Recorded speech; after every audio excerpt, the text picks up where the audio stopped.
அஸ்ஸலாமு அலைக்கும். நம்ம இப்ப என்ன பார்க்க போறோம்னா, நம்மளோட ஸ்டோரிய தான் பார்க்க போறோம். எப்படி நான் வந்து ஹோம் பேக்கரியா வந்து ஆரம்பிச்சேன் அப்படின்னு சொல்றது தான். ஃபர்ஸ்ட்டு வந்து நம்ம குடும்பத்தில வந்து எல்லாரும் ஒத்துழைச்சாவே நமக்கு வந்து ரொம்ப சந்தோஷமா இருக்கும். நமக்கு நம்பிக்கைய குடுத்து, நம்ம நம்பிக்கையோட வந்து இது செய்யி நல்லாயிருக்கும். நீ செஞ்சீன்னா அவ்வளோ டேஸ்ட்டா இருக்கும் அப்படின்னு சொல்லி தான் என்ன வந்து எல்லாரும் நம்பிக்கைய குடுத்தாங்க. அதனால சொல்லிட்டு தான் நான் செய்ய ஆரம்பிச்சது இந்த ஹோம் பேக்கரி. இந்த ஹோம் பேக்கரி வச்சு நான் சில பேர்லாம் என்ன கிண்டல் பண்ண ஆரம்பிச்சாங்க. இத வச்சு நீ என்ன செய்ய போற? 4 பேருக்கு என்ன நீ உன்னாட்டி ஆகப்போகுது அப்படிலாம் செஞ்சாங்க. நான் சொன்னேன், என்னாட்டி முடிஞ்ச அளவுக்கு நான் செய்வேன் அப்படின்னு சொல்லிட்டு நான் செஞ்சேன். ஆனாலும் வந்து இந்த கேக்கு இது ப்ரௌனி, முட்டை மிட்டாய் எல்லாம் செய்ய ஆரம்பிச்சு டேஸ்ட் பார்த்ததுலேருந்து எல்லாருக்கும் டேஸ்ட்டு ரொம்ப பிடிச்சி போச்சு. அதனால சொல்லிட்டு எல்லாருமே கேட்க ஆரம்பிச்சாங்கன்னா, அவங்களே நம்மள்ட்ட பேசினவங்களே வந்து ஆச்சரியப்பட ஆரம்பிச்சுட்டாங்க. "நீ இந்த அளவுக்கு வளர்ந்து வருவியா?" அப்படின்லாம் தெரியல. இதுக்கு லவ் அண்ட் சப்போர்ட் குடுத்தது வந்து எங்க வீட்டுக்காரவங்க தான்.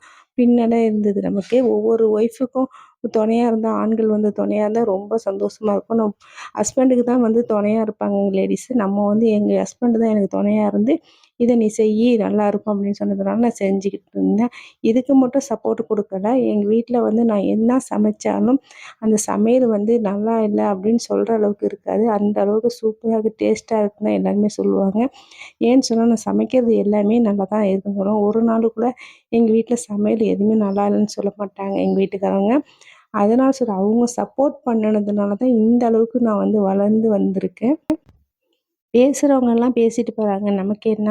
நீ சப்போர்ட் பண்ணீன்னா போதும் அப்படின்னு நான் சொன்னேன். சரி நான் சப்போர்ட் பண்றேன் அப்படின்னு எனக்கு சொல்லி அவங்க சப்போர்ட் பண்ணதுனால தான் வந்து நானும் இந்த அளவுக்கு வந்து முயற்சி எடுத்து செஞ்சுக்கிட்டு இருக்கேன்.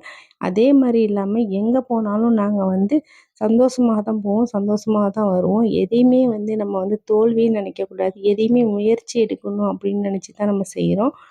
இந்த மாரி வந்து யார் யார் ஒய்ஃபுக்கெல்லாம் வந்து முயற்சி எடுத்து செய்றீங்களோ, அவங்க ஒய்ஃபும் வந்து நல்ல விதமா செஞ்சு குடுக்குறதுக்கு ஆசைப்படுவாங்க. ஹோம் பேக்கரியில ஏதா அவங்களுக்கு முடிஞ்ச தொழில வச்சு நல்ல விதமா குடுத்தீங்கன்னா, அவங்களும் அந்த தொழிலுக்கு வந்து நல்ல விதமா செஞ்சு குடுப்பாங்க. எல்லாம் வந்து ஒய்ஃபுக்கு சப்போர்ட் பண்ணுங்க. புடிச்சிருந்தா நம்ம சேனல லைக் பண்ணி, சப்ஸ்கிரைப் பண்ணிக்கங்க. யார் யாருக்கு இதெல்லாம் புடிச்சிருக்கு சொல்லிட்டு கமெண்ட்ல சொல்லுங்க. ஓகே ஃப்ரெண்ட்ஸ், நெக்ஸ்ட் வீடியோல சந்திப்போம். பாய்.